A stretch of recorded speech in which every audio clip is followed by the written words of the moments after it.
Welcome and good morning to all my dear students.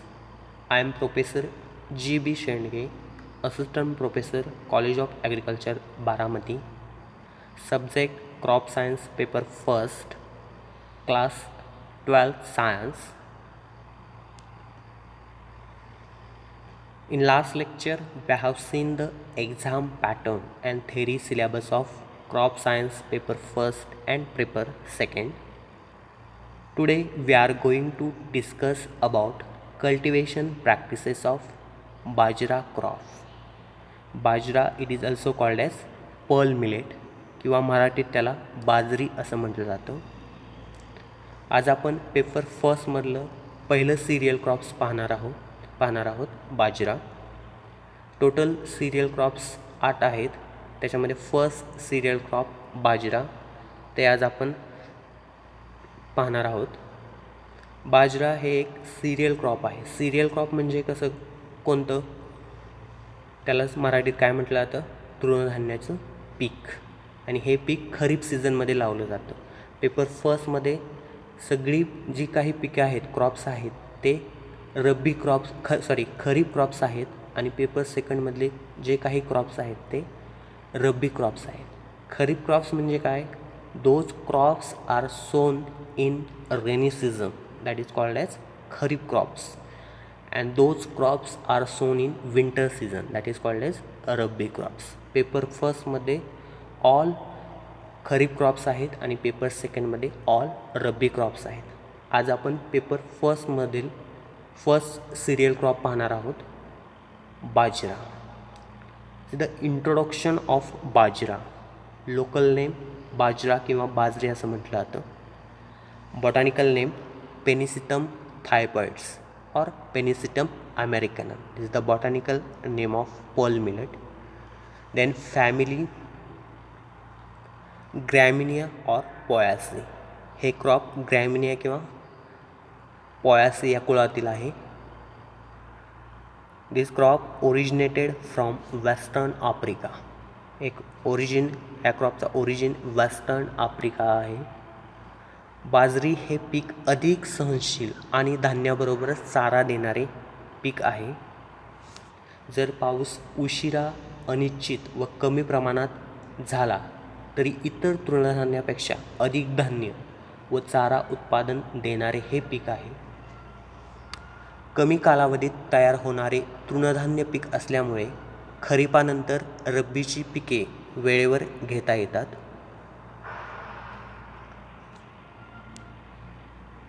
It is a second important cereal crop next to jowar. ज्वारनंतर ज्वारीनंतर बाजरी हे दुय्यम महत्त्वाचं तृणधान्याचं पीक आहे. Largest area under bajra is in Rajasthan. राजस्थानमध्ये सगळ्यात जास्त एरिया कशाखाली आहे, under bajra crop. It is more drought tolerant than jowar, so that cultivated in areas having low rainfall. हे पीक जास्त करून जिथे कमी प्रमाणात पाऊस पडतो किंवा जिथं कमी प्रमाणात पाणी असतं त्या ठिकाणी हे क्रॉप मोस्टली लावलं जातं. यालाच ड्राउट टॉलरंट क्रॉप असं म्हटलं जातं. म्हणजे कमीत कमी पाण्यावरती येणारं हे पीक आहे. Then see the economic uses of bajra. See one by one economic uses of बाजरा.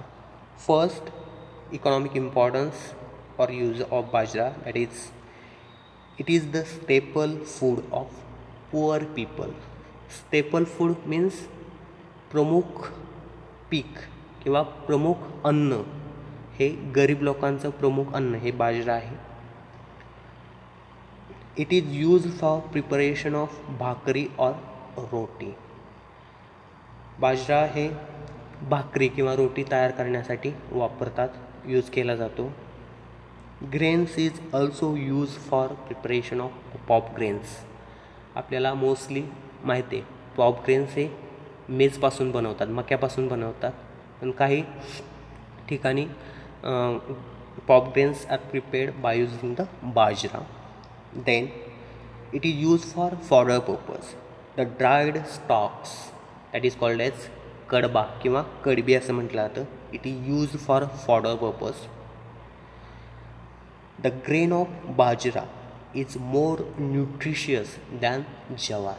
ज्वारपेक्षा बाजरामध्ये जास्तीत जास्त न्यूट्रिएंटचं कंटेंट आहे. It is also grown for green fodder under irrigated condition. Irrigated condition म्हणजे बागायती भाग म्हणतो, जिथं पाण्याचं प्रमाण जास्त असतं. अशा ठिकाणी हे पीक ग्रीन फॉडर हिरवा चारा म्हणूनही घेतलं जातं, लावलं जातं. The grain is also feed to cattle. बाजऱ्याचे ग्रेन्स आपण it is use for feed to cattle, goat किंवा शीप त्याच्यासाठी वापरलं जातं. The next point climatic requirement. Climatic requirement last लेक्चरमध्ये मी सांगितले क्लायमेट म्हणजे काय आणि सॉईल म्हणजे काय. क्लायमेट म्हणजे काय, मराठीत क्लायमेटला काय म्हटलं जातं, हवामान. या पिकासाठी कोणतं हवामान अनुकूल आहे त्याच्या वाढीसाठी, that is the climatic requirement. Okay, first see the climate. Bajra is a tropical crop. Tropical crop म्हणजे काय, 11वीमध्ये शिकला असाल क्लासिफिकेशनमध्ये. What is mean by tropical crop, sub tropical crop and temperate crop. Bajra is a tropical crop. Tropical crop means the crop which require warm and humid or dry climate. That is called as tropical crop. It required 20 to 80 degrees Celsius temperature for proper growth. त्या पिकाची चांगली वाढ होण्यासाठी तापमानाची किती गरज आहे, टेम्परेचरची 20 ते 28 degree Celsius. It requires low rainfall ranging between 500 to 875 mm and dry weather. हे पीक ड्राउट रेजिस्टंट असल्यामुळे ह्या पिकाला कमीत कमी पाणी लागतं. So it required annual rainfall between 500 to 875 mm and dry weather, कोरडं हवामान लागतं. The crop may tolerate drought. Drought कंडिशनला हे क्रॉप टॉलरेट रेझिस्टंट आहे, but cannot withstand high rainfall of 90 centimetre or above. हे कमीत कमी पाण्यामध्ये अतिशय चांगल्या पद्धतीने हे क्रॉप उगवून येतं. पण जर ह्या पिकामध्ये लावल्यानंतर पाणी जर शेतामध्ये साचून राहिलं किंवा रेनफॉल जास्त झाला अबाव 90 सेंटीमीटर, तर हे पीक चांगल्या पद्धतीने उगवून येत नाही. This is the climatic requirement of bajra crop. Okay, then soil requirement. Soil म्हणजे काय, काय म्हणतात त्याला, जमीन किंवा माती. ह्या पिकाच्या वाढीसाठी कोणती सॉईल सुटेबल आहे. Bajra can be grown on a variety of soil from sandy, medium black and alluvial soil. In महाराष्ट्रामध्ये मुख्य करून लाईट सॉईलमध्ये हे पीक लावलं जातं. It is grown successfully on black cotton soil और alluvial soil and red soil of India.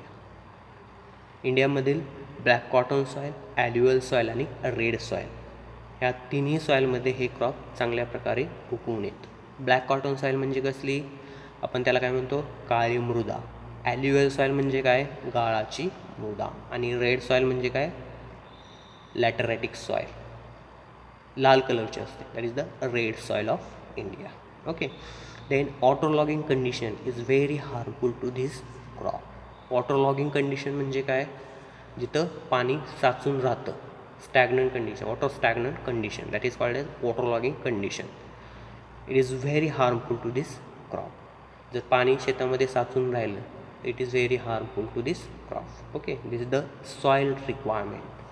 Climate and soil is also called as ecology. Okay, then varieties. Varieties म्हणजे काय, वाण किंवा जात असं म्हटलं जातं. व्हरायटीज तुम्ही 11वीमध्ये शिकला असाल डेफिनेशन, व्हरायटीज म्हणजे काय. Okay, then see the varieties of bajra crop. Okay, hybrid varieties HB1. HB means hybrid bajra 1. HB3, NHB4, NHB5, NHB149. This is the hybrid varieties of bajra. Then see the local improved varieties of bajra, that is Shraddha, Saburi, Raj 171, PHB 47, MH 179 and VBH4. These are the all varieties of bajra. See the description of HB1 variety. HB long form, that is hybrid bajra 1. This variety, it is a cross between, हे variety कशी develop केली आहे, कशाचा cross आहे, it is a cross between TIFT 23A into BYL3B. ह्या दोन व्हरायटीचा cross करून HB1 variety release केलेली आहे. It matures in 85 to 95 days. 85 ते 95 दिवसामध्ये ही व्हरायटी काय होते, मॅच्युअर होते. It is a dwarf and non lodging variety. ही व्हरायटी डॉफ आहे आणि नॉन लॉजिंग. लॉजिंग म्हणजे काय, लॉगिंग वेगळं आणि लॉजिंग वेगळं. लॉजिंग पीक खाली पडणे, दॅट इज द लॉजिंग. आणि लॉगिंग म्हणजे काय, water stagnant condition, that is called as logging. It has profused tillering habit. Tillering habit, tiller म्हणजे काय, फुटवे म्हणतो आहे. फुटव्यांचं प्रमाण ह्या व्हरायटीचं जास्त आहे. It is suitable for growing under rainfed as well as irrigated condition. ही व्हरायटी आपण रेनफेड आणि इरिगेटेड दोन्ही कंडिशनमध्ये लावू शकतो. Okay. And this variety is very susceptible to the ergot and rust disease. ह्या दोन रोगासाठी ही व्हरायटी व्हेरी ससिप्टेबल आहे. आपण डिसीज आणि पेस्ट हे नेक्स्ट स्लाइडमध्ये पाहणार आहोत. Then land preparation. Land preparation म्हणजे काय, before the sowing. Okay. Sowing करायच्या अगोदर त्या क्रॉपला लागणारे बेड्स, सीड बेड्स किंवा प्लाविंग असेल, हॅरोईंग असेल, that is called as land preparation. The land is prepared by one ploughing with iron plough. ह्या पिकासाठी one ploughing is sufficient. Then the clods are allowed to remain in field during summer months. When first rains are received, it is harrowed for 2 to 3 times. हे पीक आपण खरीपमध्ये लावतो. खरीप season कुठून start होतो, from month of June. जूनच्या अगोदर समर मंथमध्ये काय करायचं, वन प्लाविंग करायचं with the help of iron plough. लोखंडी नांगराच्या सहाय्याने जमिनीची नांगरट करायची, नांगरणी करायची. त्याच्यामधून जे क्लॉड्स निघतील आणि जेव्हा रेनी सीझन स्टार्ट होईल त्यावेळेस 2 to 3 हॅरोइंग्स करायचे, कुळवणी करायचे. After that the sowing and proper distribution of seeds at appropriate depth. Sowing आणि त्या सीड्सचं प्रॉपर डिस्ट्रीब्युशन हे ॲप्रोप्रिएट डेप्थने खोलीत झालं पाहिजे. This the land preparation. The crops needs very fine seed beds free from clouds because the seeds are too small. ह्या पिकाला व्हेरी फाईन मऊ असे सीड बेड लागतात. Free from of clouds. Clouds म्हणजे आपण ढेकळ म्हणतो. ढेकळ नसलेलं किंवा ढेकळ फोडलेलं फाईन सीड बेड लागतात because the seeds of bajra is very small. So it required very fine seed beds which is free from clouds. This is the land preparation which is carried out before the sowing of crop. Then seed and sowing. Seed and sowing म्हणजे seed म्हणजे बियाणं म्हणतो आपण आणि sowing म्हणजे पेरणी. त्याच्यामध्ये first point आहे सोविंग सीझन, लागवडीचा हंगाम किंवा कालावधी. सोविंग सीझन कोणता येईल, पेपर फर्स्टमध्ये जे काही क्रॉप आहेत ते कोणते क्रॉप्स आहेत, kharif crops. So sowing season काय येईल, kharif. Sowing time. Sowing time म्हणजे त्या सीझनमध्ये कोणत्या मंथमध्ये हे पीक लावलं जातं, it is the sowing time. कोणत्या सोईंग टाईममध्ये लावलं जातं? जून टू जुलै ह्या मंथमध्ये हे पीक लावलं जातं, हे क्रॉप लावलं जातं. Seed rate for drilling method 4 to 5 kg per hectare for drilling method. Drilling मेथडसाठी सीड रेट किती आहे? 4 ते 5 किलो प्रति हेक्टरी. सीड रेट म्हणजे काय? बियाण्याचं प्रमाण. 4 ते 5 kg पर हेक्टर. एका हेक्टरमध्ये किती एकर येतात? 2.5 एकर. ओके, हे हेक्टरीमध्ये सीड रेट दिलेलं आहे 4 ते 5 kg पर हेक्टर. ड्रिलिंग म्हणजे काय? ड्रिलिंग मेथड म्हणजे काय? कशाच्या सहाय्याने केली जाते? Bye using the seed drill, that is called as drilling method. Okay, and for dibbling method seed rate is 2.5 to 3 kg per hectare. 2.5 ते 3 किलो बियाणं प्रति हेक्टरी फॉर डिबलिंग मेथडसाठी वापरतात. देन स्पेसिंग, अंतर, 2 ओळीमधील आणि 2 रोपामधील अंतर किती असलं पाहिजे, that is the spacing. Okay, spacing is different for rainfed crop and irrigated crop. Rainfed बाजरासाठी किती स्पेसिंग पाहिजे? 30 to 15 centimetre. And for irrigated bajra 45 to 15 centimetre. 30 into 50 means 30 कुठलं स्पेसिंग ठेवायचं अंतर? 30 सेंटीमीटर बिटवीन 2 rows. 2 ओळीमधलं 30 सेंटीमीटर एवढं स्पेसिंग ठेवलं पाहिजे. आणि 2 रोपामधील अंतर that is the 15 centimetre. Okay, 30 into 15, 45 into 15, 45 centimeter between 2 rows and 50 centimeter between 2 plants. Okay, this is the spacing requirement. Then most important point, that is the seed treatment. Seed treatment, बीज प्रक्रिया. Before the sowing of seeds, the seeds are treated with various chemicals like fungicides, biofertilizers. Okay, that is called as seed treatments. In bajra, seeds are treated with 20% brine water solution before the sowing. Sowing करायच्या अगोदर 20% ब्राईन सोल्युशनची treatment केली जाते बाजरामध्ये. ती treatment कशी करायची? Brine water, that is called as common salt, मीठ म्हणतो आपण. The solution is prepared by dissolving common salt in water at the rate 200 gram per litre of water. जे कॉमन साल्ट आहे, आपण मीठ म्हणतो त्याला, ते 200 gram common salt which are dissolve in 1 litre water. Is the quantity किती ठेवली पाहिजे कॉमन साल्टची? 200 gram per litre. Okay, then after preparation of solution the seeds are dipped in that solution. जे आपण सोल्युशन मिठाचं द्रावण तयार केले आहे त्याच्यामध्ये जे सीड्स आपण लावणार आहोत ते सीड्स काय करायचे? त्याच्यामध्ये डीप करायचे.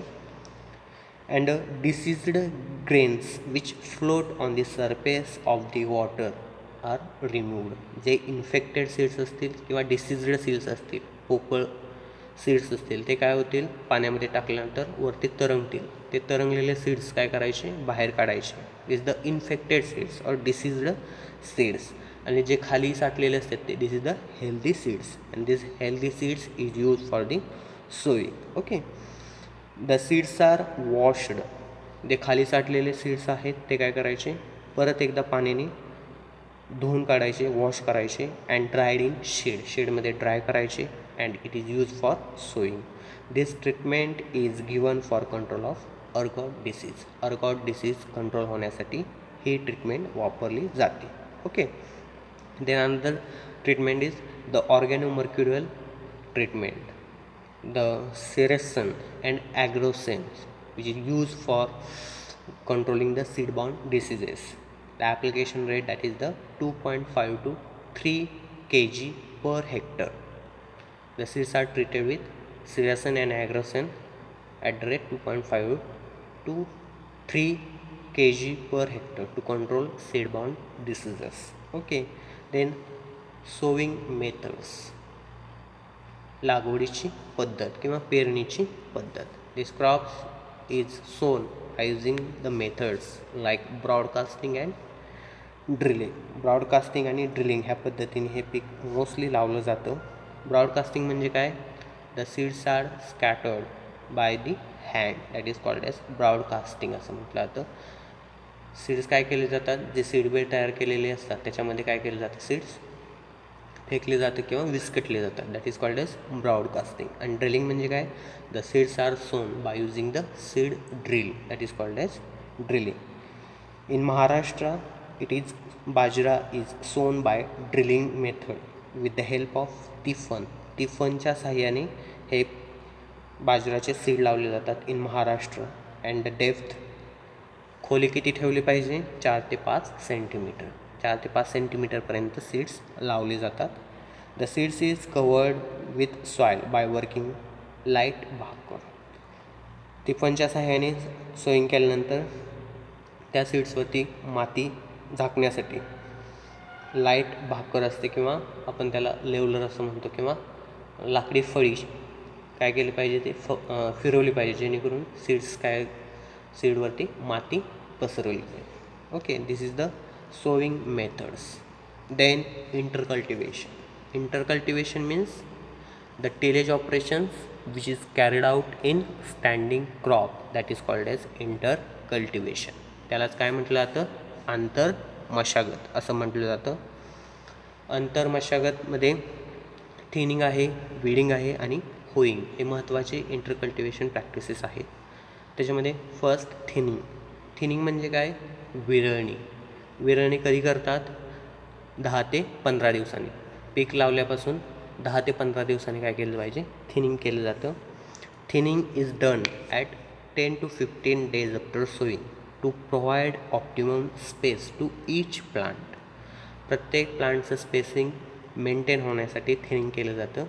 एका ठिकाणी झाडं जास्त असतील तर काय केलं जातात, ते उपटली जातात आणि तिथं हेल्दी 2 ते 3च प्लांट ठेवले जातात, that is called as thinning.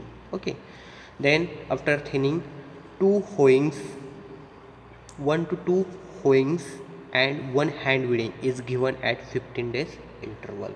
होईंग म्हणजे काय, कोळपणी.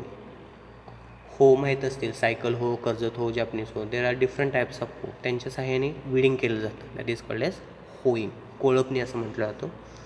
2 होईंग्स 2 होईंग केले जातात 15 days इंटरवल, 15 दिवसाच्या अंतराने 2 होईंग्स केले जातात. आणि 1 hand weeding is carried out after 15 days. आणि 2 कोळपणी आणि 1 खुरपणी या पिकामध्ये केली जातात 15 दिवसाच्या अंतराने. Okay, it is necessary to keep the bajra field weed free about 40 to 50 days from sowing. Hoeing आणि विडिंग हे कशासाठी करतो, for removing the, weeding means काय, खुरपणी, removing of weeds, that is called as weeding किंवा होईंग. होईंग पण weed remove करण्यासाठी आणि जमीन भुसभुशीत होण्यासाठी केलं जातं. That is the intercultivation practices. Then irrigation management. Irrigation management means पाण्याची व्यवस्थापन. हे क्रॉप कोणत्या सीझनमध्ये लावतो आहे आपण, कोणत्या सीझनमध्ये, खरीप सीझन. खरीप सीझन म्हणजे काय, रेनी सीझन. रेनी सीझनमध्ये पाऊस पडतो, पाऊस असतो, पाण्याचं प्रमाण, पाणी जास्त प्रमाणात असतं, त्याच्यामुळं खरीप क्रॉपला शक्यतो पाण्याची गरज भासत नाही. जर पाऊस पडला नाही तर आपण त्या पिकांना पाणी देतो. ओके, बाजरी हे रेनफेड क्रॉप आहे. Okay, it is a rainfed crop, so no need of irrigation. इरिगेशनची ह्याला गरज नाही, पाण्याची गरज नाही.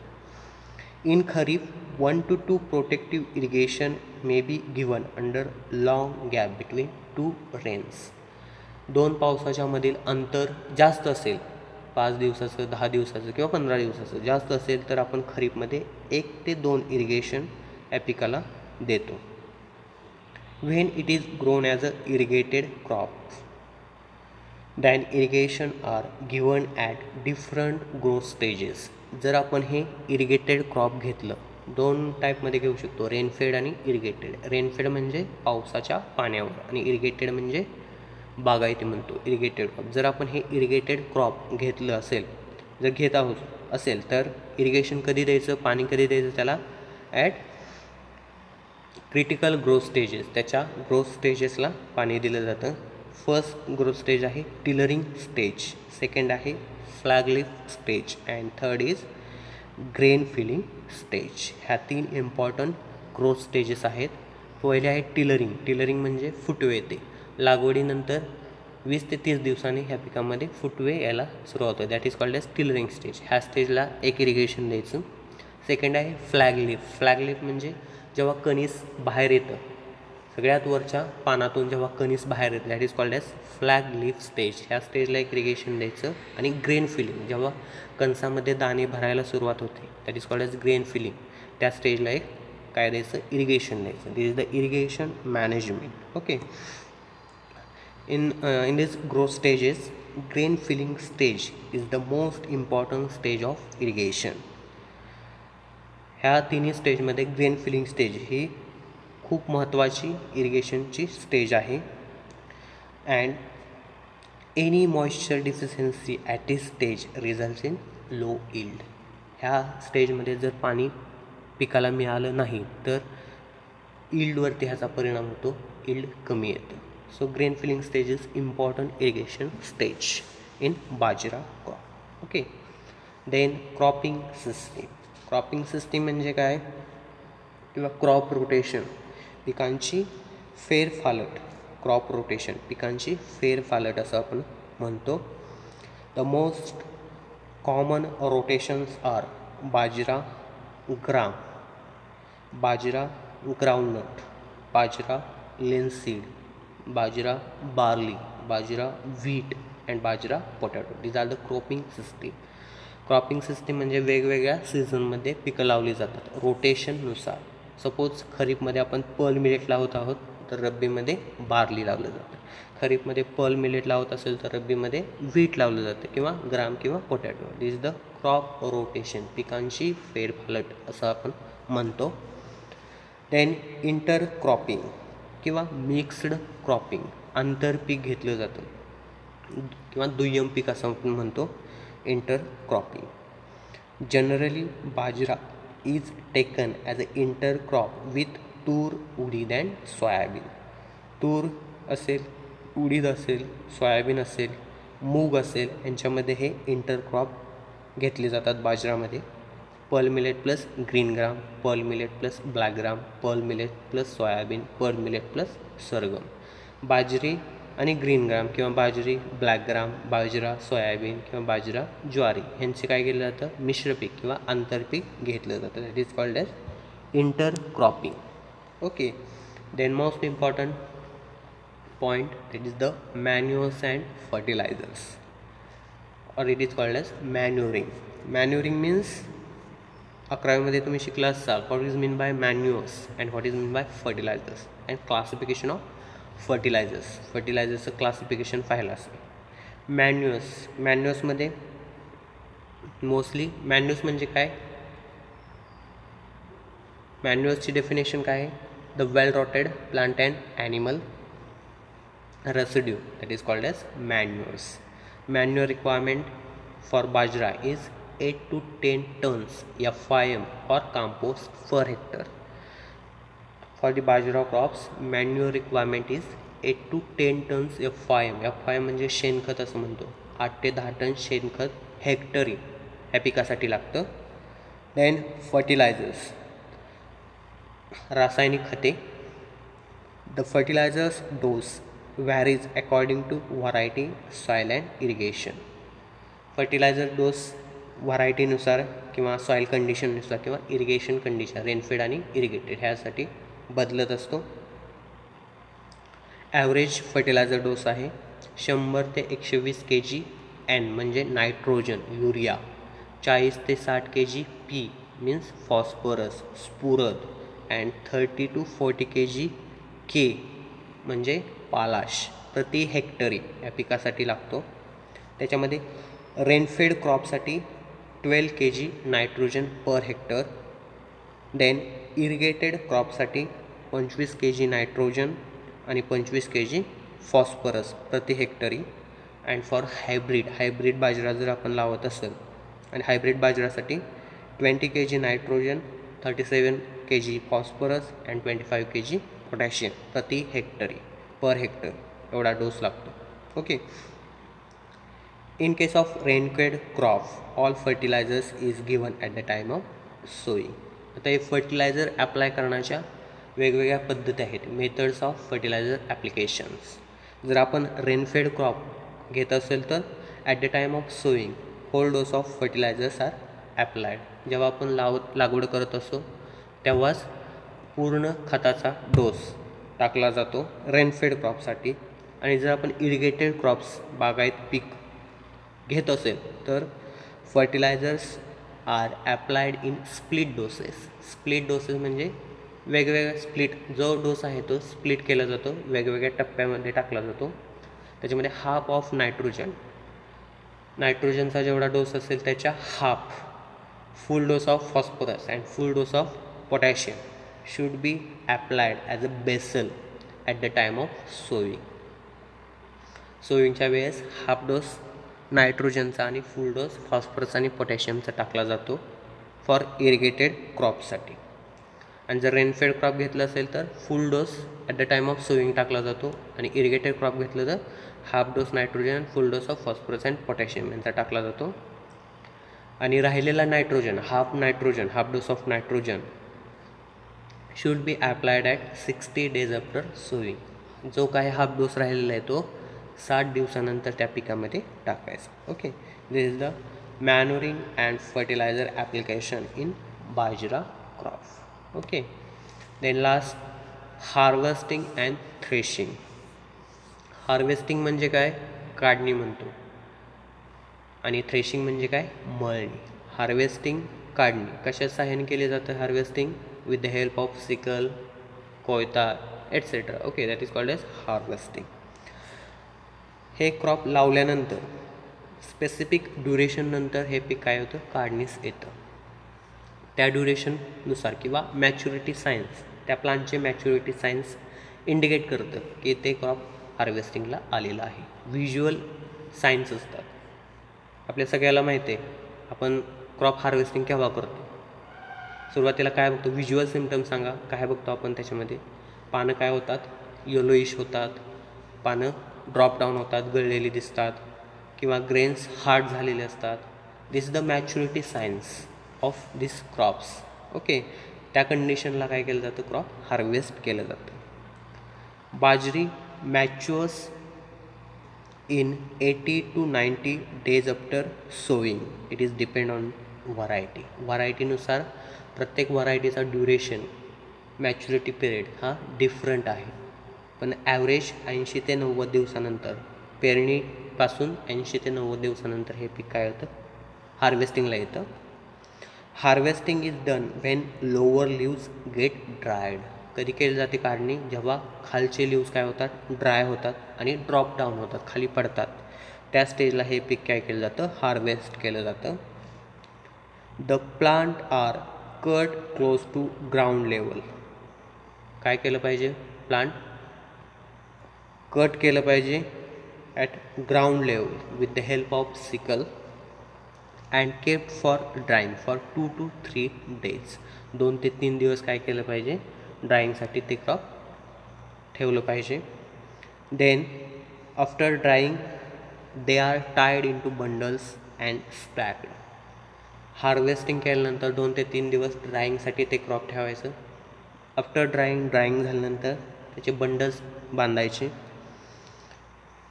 After that ear heads are removed and taking to threshing yard.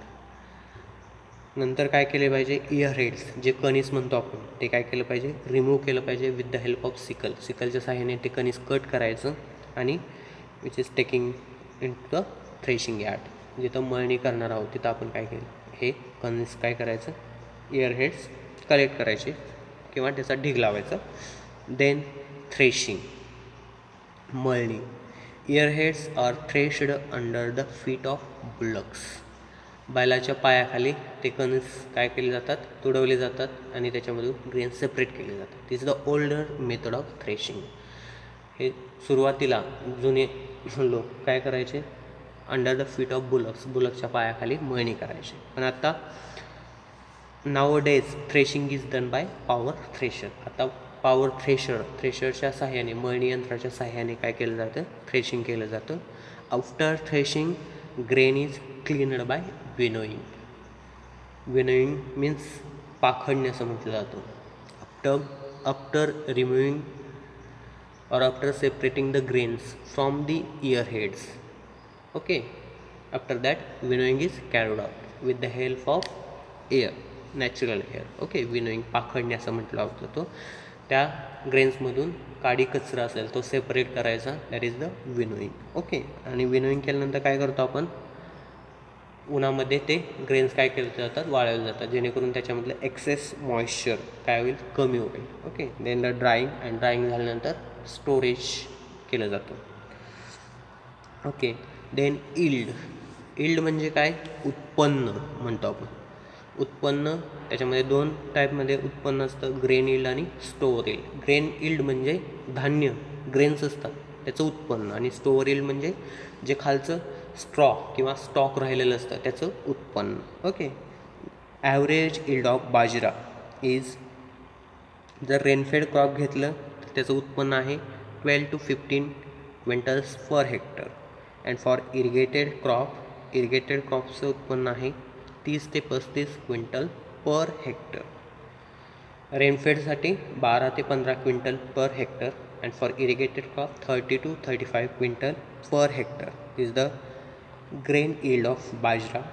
Then stover yield, irrigated क्रॉपचं स्टोअर yield, कडबा म्हणतो आपण त्याला, त्याचं उत्पन्न किती आहे, 90 ते 100 क्विंटल्स पर हेक्टर. हेक्टरी एका हेक्टरमधून 90 ते 100 क्विंटल एवढा कडबा निघतो. आणि रेनफेड क्रॉपमध्ये 70 ते 75 quintal per hectare is the stover yield of bajra crop. Okay, grain yield आणि stover yield. Then pest and diseases. Pest म्हणजे काय, किडी म्हणतो आपण, आणि डिसीजेस म्हणजे काय, रोग. Paste and diseases, this is the last point in this crop is the paste and diseases.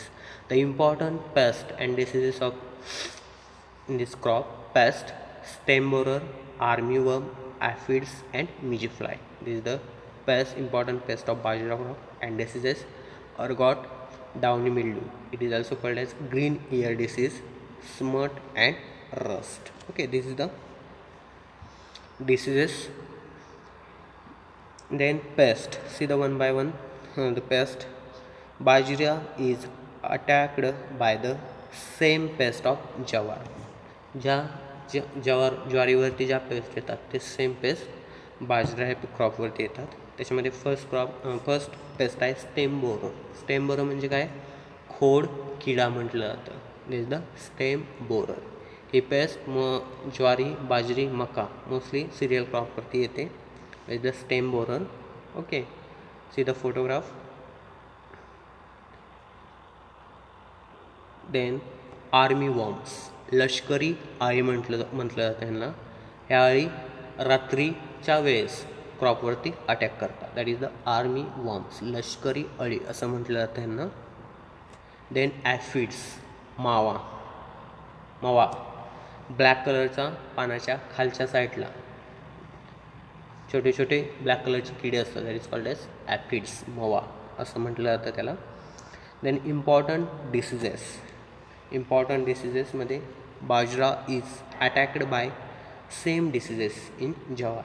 जे काही जवारवरती रोग येतात ते सेम बाजरावरती येतात. Pest and diseases are same for bajra and jowar. Okay, the most important disease in bajra that is the ergot disease.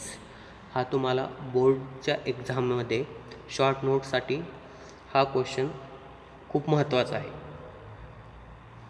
Is the ergot disease of bajra. हा disease येऊ नये म्हणून आत्ताच आपण सीड ट्रीटमेंट केली. कोणती सीड ट्रीटमेंट केली जाते for controlling the ergot disease? 20% brine solution treatment केली जाते for controlling the ergot disease. त्याचं सिम्टम्स, लक्षणं काय आहेत, स्क्रीनवरती दिसत आहेत. 2 फोटोग्राफ आहेत, त्याच्यामध्ये तुम्हाला त्याचे सिम्टम्स दिसत आहेत. First, produce the pink and cream honey dews. and after that which develops into hard brown sclerotia. It is the most serious fungal disease of bajra. Fungal disease आहे, बुरशीजन्य रोग आहे बाजराचा. It is caused by claviceps species. Claviceps स्पेसीसने हा रोग cause होतो. Symptoms: a pinkish sugary substance oozes out from the affected flower head. जे अफेक्टेड फ्लावर आहे, इयर हेड म्हणतो आपण, त्याच्यामधून पिंक कलरचे, गुलाबी कलरचे शुगरी सबस्टन्सेस, जसा पाक असतो शुगरचा, that like the oozes out from affected flowers. जे अफेक्टेड फ्लावर आहेत त्यांच्या एअरहेडमधून गुलाबी कलरचे शुगरी सबस्टन्सेस काय होतात, बाहेर येतात. Then the affected ovaries turn into dark brown elongated structure. ज्या काही अफेक्टेड ओव्हरीज आहेत इयरहेड्समधल्या, which turns into the dark brown colour. Dark brown कलरमध्ये त्या टर्न चेंज होतात.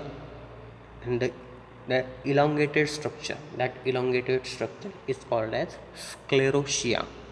Sclerotia म्हणजे काय? The affected ovaries turn into dark brown elongated structure known as sclerotia. Second फोटोग्राफमध्ये दाखवलेला आहे बघा, स्क्लेरोशिया म्हणजे काय. हे पूर्ण इमेज दिसते, दॅट इज द स्क्लेरोशिया आहे, ब्लॅक कलरचे.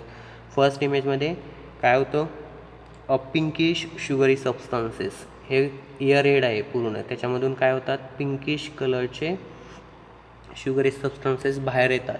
नंतर काय होतं, ज्या अफेक्टेड ओव्हरीज आहेत त्यांचं which turns into the dark brown elongated structure. हे बघा, डार्क ब्राऊन कलरचे इलॉंगेटेड स्ट्रक्चर तयार झालेलं आहे ovaries, that is called as स्क्लेरोशिया.